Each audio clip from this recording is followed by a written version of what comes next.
How y'all doing? My name is RoShawn C. Evans. I like to give my full name because this is a digital age where people actually like to look you up, see who you are. They like to Google. So I want to make sure that you get exactly the person you're looking for, the right RoShawn, if you choose to look me up.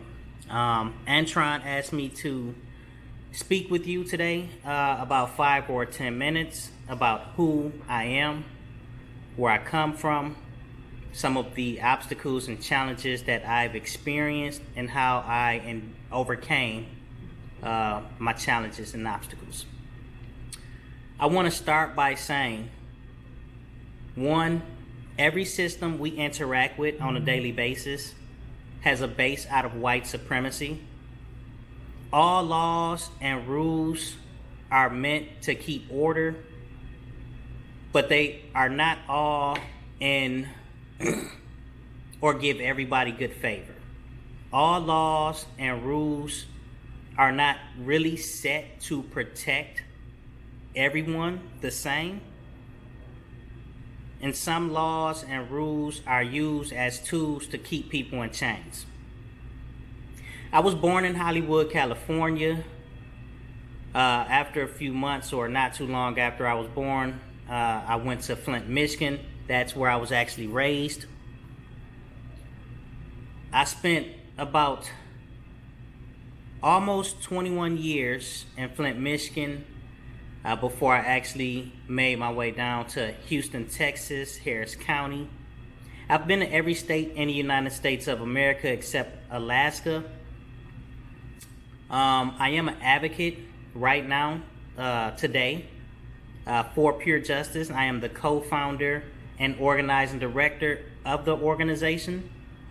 I'm also a book author of 4 different books. 3 of the books are around the criminal and justice system. The 4th book is written in a way to push people beyond traditional ways of thinking instead of continuously accepting generational knowledge that has been passed down without doing your own research, or accepting something because I told it to you and you respect me as an individual. I want everybody to do their own research if you have time. That's the purpose of the book. The Pure Justice organization works around 3 different pillars. I'm sure you probably can't see them all, but it's economic justice, racial justice, and criminal justice reform. But how did I get here? Life was tough. My mom had me, I'd say young, she was 20. So she was still trying to figure out who she is, or who she was as an individual, still trying to figure out how to survive, still doing things like trying to maintain employment, go to school while being in a single parent home. My mom was very strict, very strict. Growing up, we never really was on the same page. We couldn't see eye to eye. Ultimately, as soon as I got the opportunity, or thought that I couldn't take it anymore, I left. It was in the 7th grade. I left to the streets. I did come back in the 7th. I left again in the 8th grade. Went back home in the 8th, but then in the 9th grade, when I left, I said that was it, and I'm not coming back ever again in life. I lived a fast life. I was really wet behind the ears. Thought I knew way more about life than what I actually knew. I truly believe the people around me that said they loved me actually did. And if you want to be honest, a lot of them really do. But the way they know how. It's just we all come from different places, and the love that they give sometimes is not always the love that we need. Growing up as a kid, thinking I knew more about life than what I did, at the age of 17, I got sucked into the school to prison pipeline, and it was easy for them to suck me into that system and keep me there because of the support system I had. The support system I had was a you don't want to talk about RoShawn bad behind his back support system, or mention my name when I'm not in the room in the wrong way support system, they would probably, make sure they kept my name intact, in line. But I didn't have a support system that would stand up to law enforcement or the criminal injustice system. None of us wanted to deal with that system. So when I got sucked into the system behind literally a false accusation, the support system I had that wouldn't have stood up to the criminal injustice system with me anyway, I didn't think that I actually needed them. One, again, it was a false accusation. Two, I truly believe, strongly believed as a 17-year-old boy, naive boy, that as long as you told the truth, the whole truth, and nothing but the truth, so help you God, in a court of law, everything could be all right. I sure had a lesson to learn. I learned that nobody cared about what actually happened, what didn't happen. The only thing anybody care about is who got enough money to pay for adequate counsel to get the best story. And if they ain't getting paid, they ain't doing a job, and the prosecution, regardless if they know you shouldn't be there or not, is going to push with everything they have to make sure that they ensure a conviction. That's what I learned as a 17-year-old boy.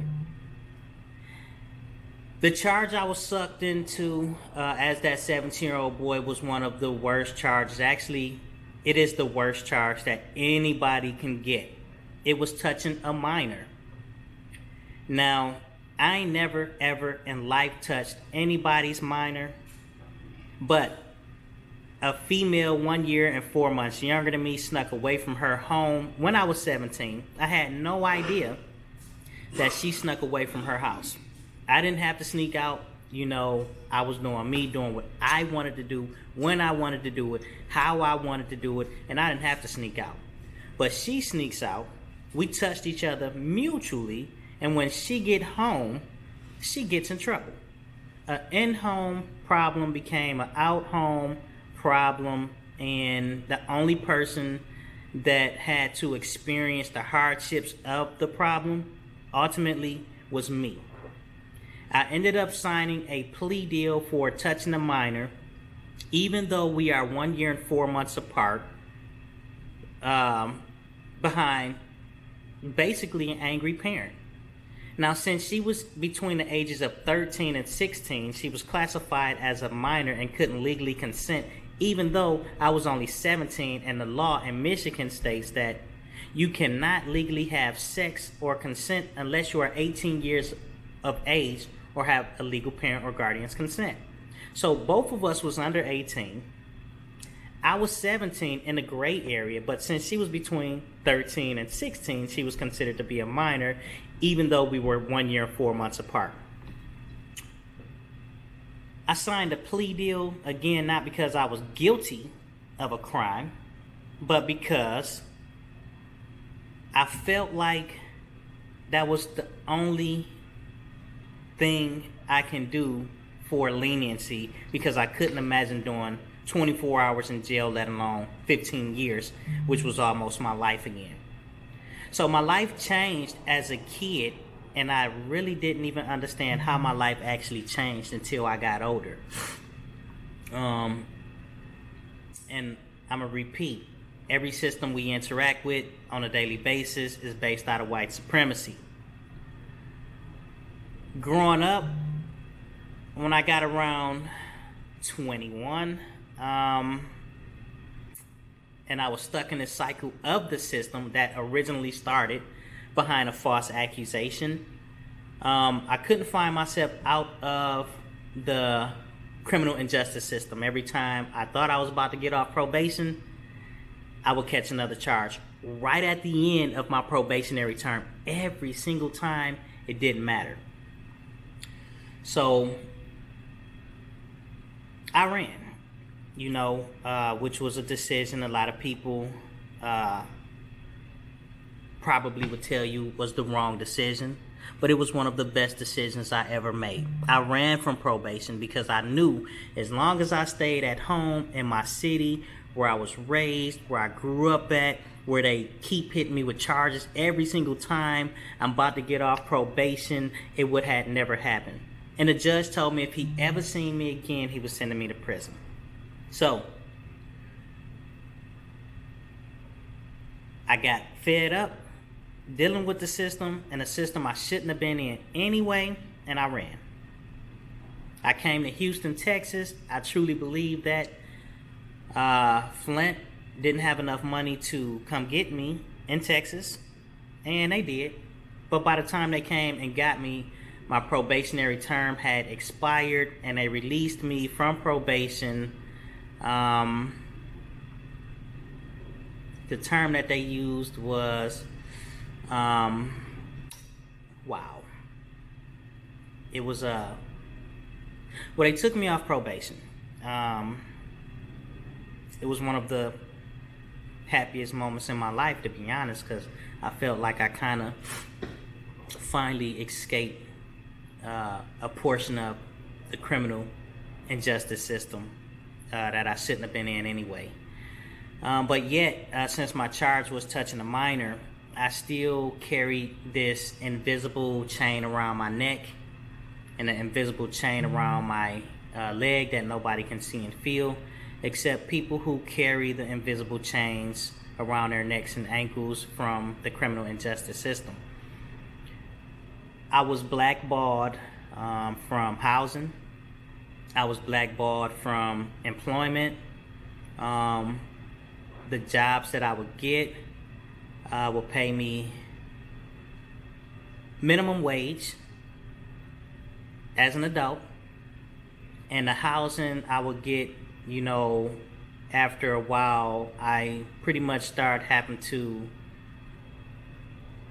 lie on my applications in order to actually get housing.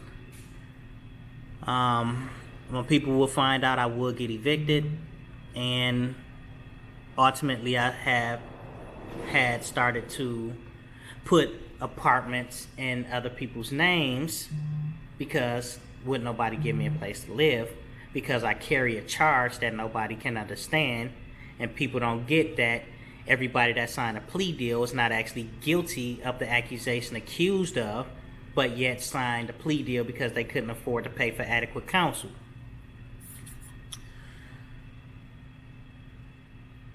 Eventually, you know, not being able to maintain a job, get housing, it started to break me down. It started to like really deteriorate my mental, and I started changing who I was.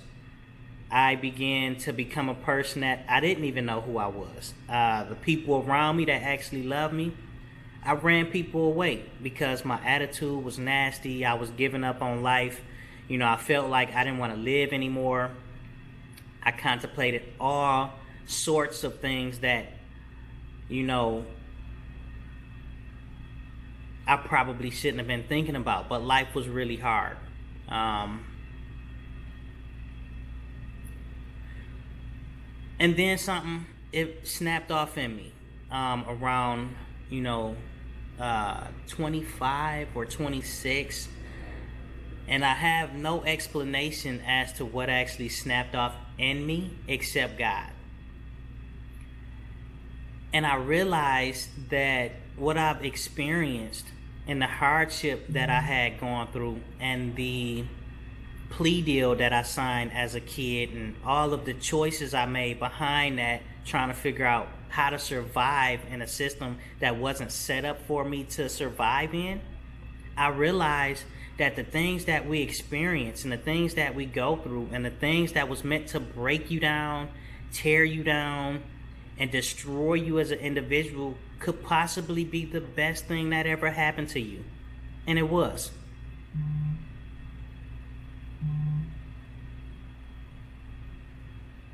My whole mentality changed from that day on, and I began to try to figure out how do I use my story to give back to people and educate people in areas that they may be unfamiliar with, uneducated in, so that we can change the cycle of how things actually happen in society. You know, a lot of people have no idea that people that's incarcerated is not always guilty of the accusation. People have no idea that when you sign a plea deal, it's not always because you were actually guilty of the charge or the accusation or the crime accused of. And people have no idea how once you are sucked into the system, it's so hard to escape.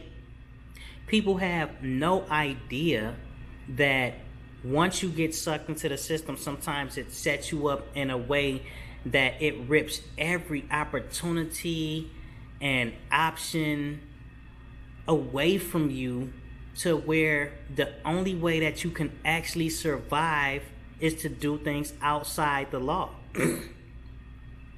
People have no idea. So I vowed to myself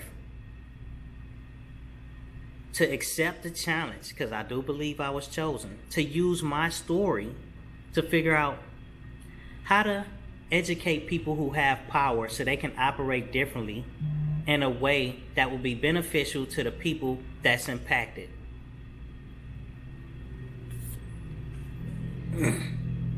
How did I overcome my challenges and obstacles? And how did I get here? There's really no clear answer. But life was hard, especially when I didn't know where I was going. But once I realized that no matter how nasty and filthy and how hard your life can be, once I realized that, you know, when your life looks so nasty, if you actually took time to just think about everything that you've experienced, everything you went through, and how you can turn it around for something beautiful, that if you actually stuck your hand deep down inside the middle of that place that was